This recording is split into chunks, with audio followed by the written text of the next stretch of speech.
Welcome, dear dreamer, to ancient bedtime history, a place where the forgotten world returns, softly, like footsteps in candlelight.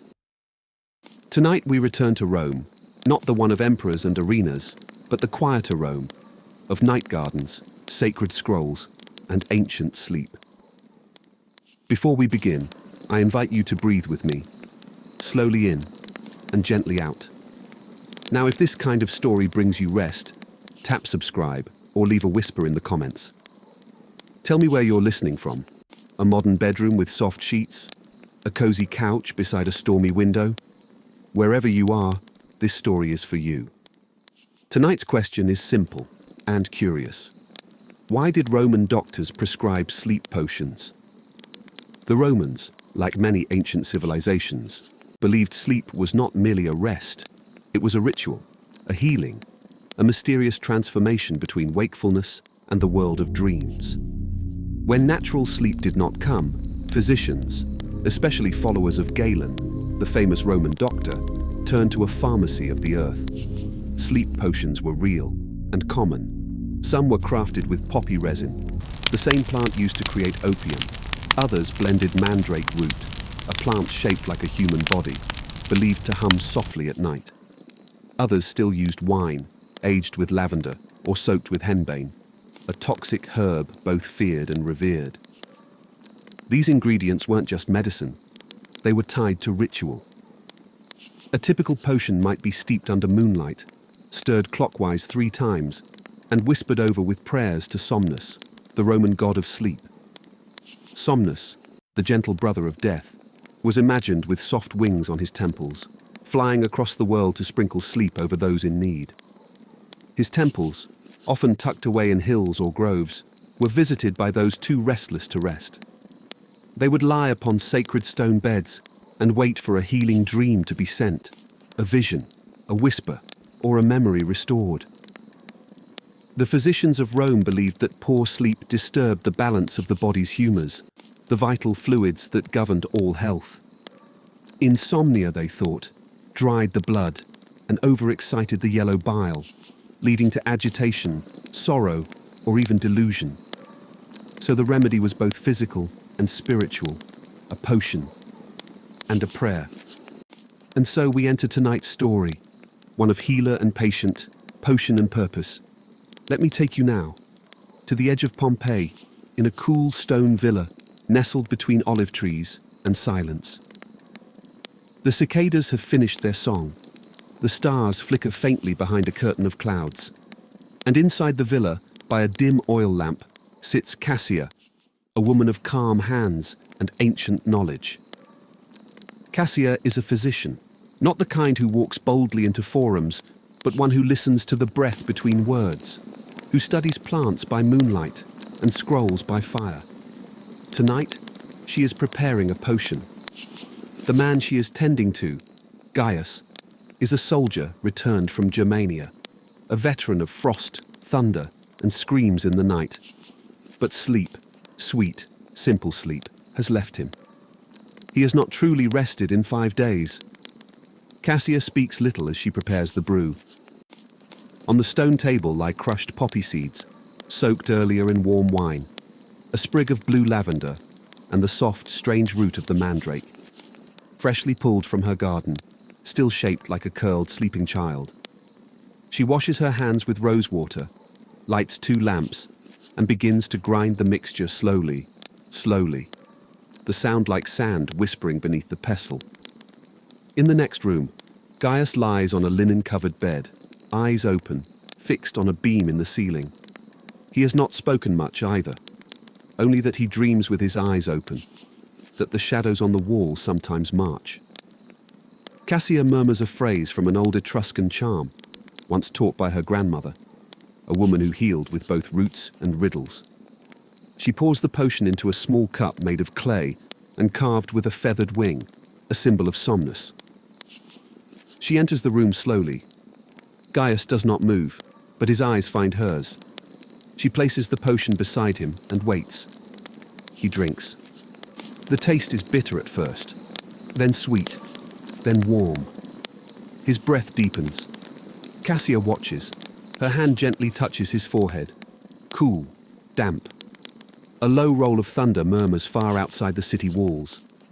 His eyes begin to close, his shoulders relax, and slowly, sleep, that ancient physician, returns to him at last.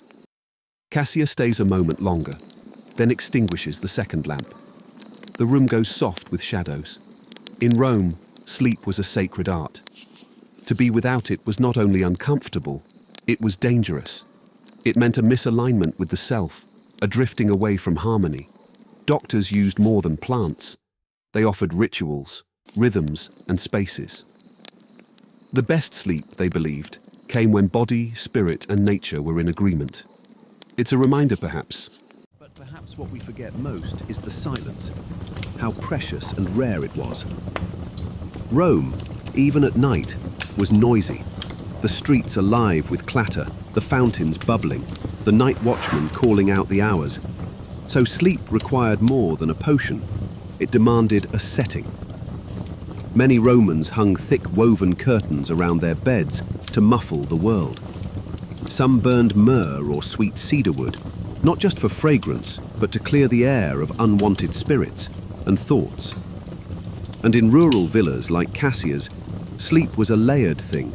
Beneath tiled roofs and clay walls, the breath of plants, the whisper of night birds, and the slow, steady crackle of a fading lamp, all folded together to form a cradle for the mind. Some historians believe that Roman physicians understood far more about psychology than we credit. Galen, for instance, advised those suffering nightmares not only to adjust their diets, but to talk through the dreams aloud, to give the nightmare shape so it could no longer surprise the soul. Others wrote of dream books, where the restless were encouraged to write down what haunted them before bed, not to interpret it, but to remove its weight from the chest. These practices sound familiar, don't they? A notebook by the bed, a voice in the dark saying, "It's okay now, you can let go." We are not so far from them. And perhaps that's why stories like this matter. Because even if our world glows with digital light and hums with invisible noise, we are still people looking for calm, for soft landing, for the old magic of rest. So, stay with me a few moments longer. Picture this. Cassia, now alone in her study, rolls up the scroll, extinguishes the final lamp, and steps outside. The night is cooler now. The stars overhead are clearer.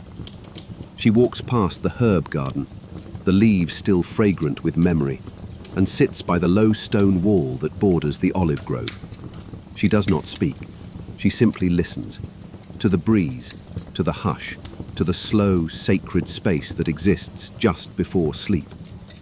And somewhere, not far from her, the soft breath of a sleeping soldier fills the air with peace. You, dear listener, are now resting beside her, not in space, but in spirit. You have walked this villa with me. You have touched the jars, smelled the herbs, listened to the silence that followed the story. And now, as your body settles, perhaps you feel something else, not just drowsiness, but permission. Permission to release, to restore, to rest as the Romans did, with intention, with care, and with quiet. Cassia sat in silence by the garden wall long after Gaius had surrendered to sleep. Her gaze wandered not to the stars above, but inward, to memory. Among the scrolls stacked on her shelf was one worn at the edges, penned in Greek centuries before, translated again and again, the teachings of Galen, Claudius Galenus, philosopher, surgeon, dreamer. Born in Pergamon, trained in Alexandria, his mind stretched far beyond the bones and bile of medicine. He wrote of how the soul, though unseen, could be reached through the vessel of the body. He believed dreams revealed the body's imbalance. If a man dreamed of flight, it meant his spirit was unanchored, possibly due to excess yellow bile or a fevered mind.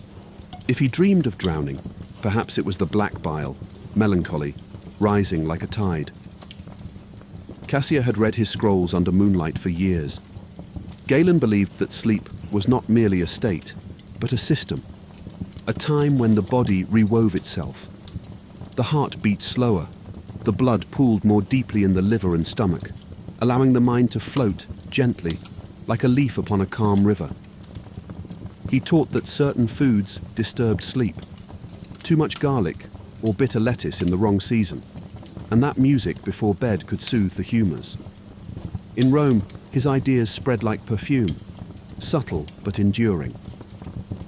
Wealthy families commissioned busts of Galen for their home libraries. His name was whispered alongside Hippocrates, as if invoking both science and spell. Yet Galen himself was not proud. In one letter he wrote, "I am not a master of medicine, but its student. Sleep teaches me more than study." Cassia loved that line. She whispered it often to herself when her own remedies failed, and tonight she whispered it again. The breeze shifted.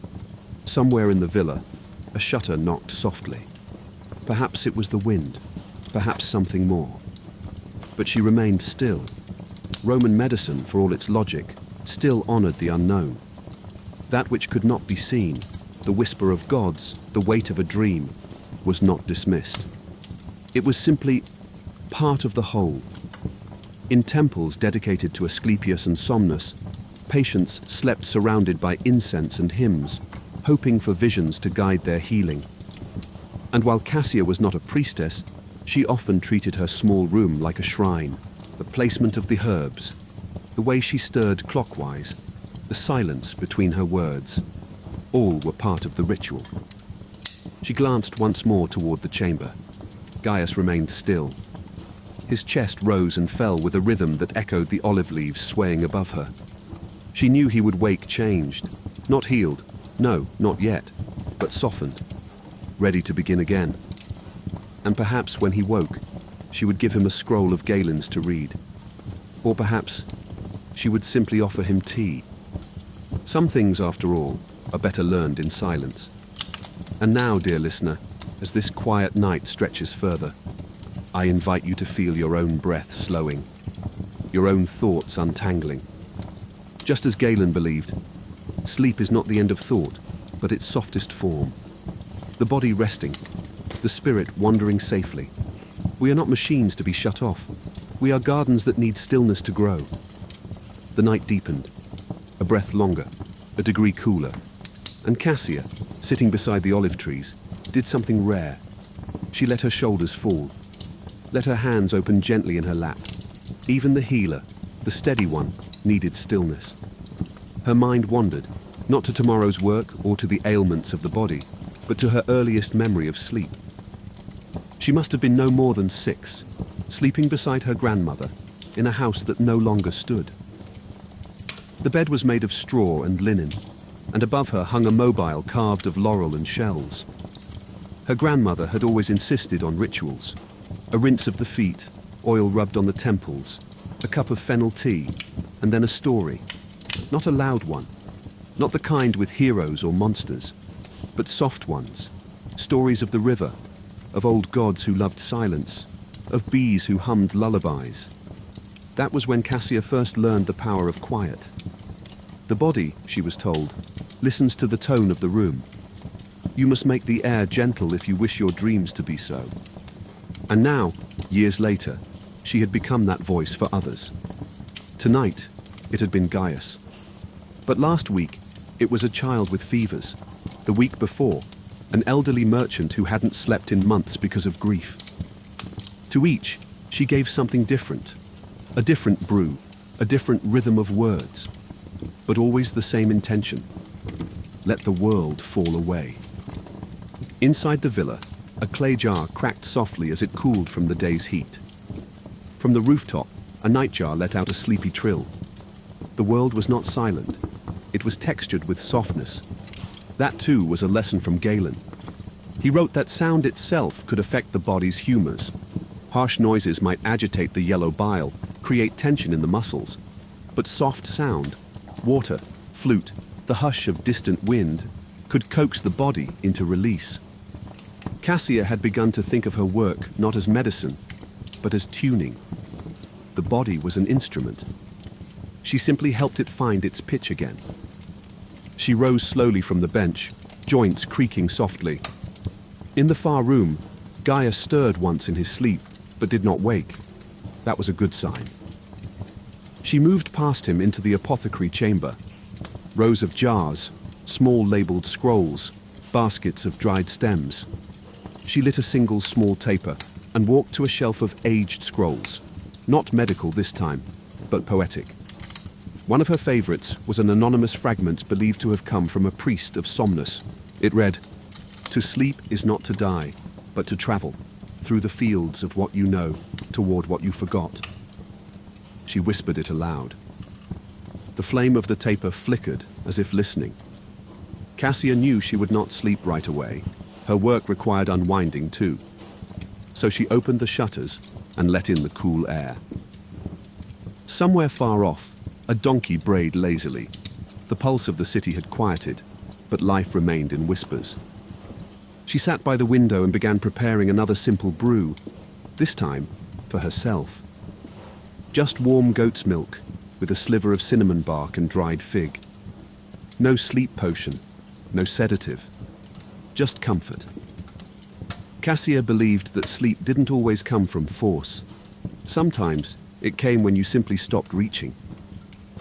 She carried the cup to her bed, which was small and framed in carved oak. The mattress was stuffed with reed and sheep's wool, a gift from a former patient. She lay down slowly, letting her spine sink. One hand rested on her stomach, the other on her chest. The old breath method. She inhaled, slowly, counted, and exhaled. The muscles behind her eyes began to release. And now, dear listener, I invite you to do the same. If your eyes are still open, that's perfectly fine. If they are closed, trust that your ears are still listening. Follow the breath, in and out. In Rome, many believed that sleep was a type of wisdom, that it brought not just rest, but clarity. It wasn't uncommon for someone to say, "Let me sleep on it," not as delay, but as devotion. They believed the sleeping mind wandered into spaces the waking mind could not reach, into temples of memory, into quiet conversations with gods. So let your thoughts begin to drift. Let them become soft shapes, not words. Like Cassia's garden, images of silver herbs swaying, the rustle of parchment, the warm press of clay in her hands. Let that world wrap around you. And if you do not sleep yet, you will. We do not demand it. We only invite it. And now, as the night folds itself like parchment over the sleeping world, we come to the end of tonight's tale. Cassia, too, has finally closed her eyes. The flicker of the taper has gone out. The scent of cinnamon lingers faintly in the still air. Gaius rests quietly beyond the wall, and the stars above the villa of Pompeii remain unchanged, watching gently, just as they did centuries ago. Let this moment be your own turning inward. Perhaps the stories of old have softened something inside you, a tension, a worry, a sound that wouldn't quiet. If so, that is why we are here. To remind you, sleep is ancient, and you are never alone in seeking it. You've joined a long tradition tonight, of people who once prayed to Somnus, of hands that crushed lavender with care, of hearts that believed a dream could heal what waking could not. And if you are still with me, listening beneath a blanket of moonlight or tucked into the quiet of your room, I thank you. If you found comfort in this story, I invite you to return next time. There are many scrolls yet unopened, stories of desert queens and forgotten empires, of night rituals and sacred rest. Subscribe if you'd like. Leave a message in the comments. Let me know if you slept beside Roman gardens or dreamt beneath Egyptian stars. Your whispers help guide the next dream. Until then, rest easy. May your sleep be deep, your mind at peace, and your heart wrapped in ancient stillness. This has been Ancient Bedtime History, and I'll see you in the next story. Good night.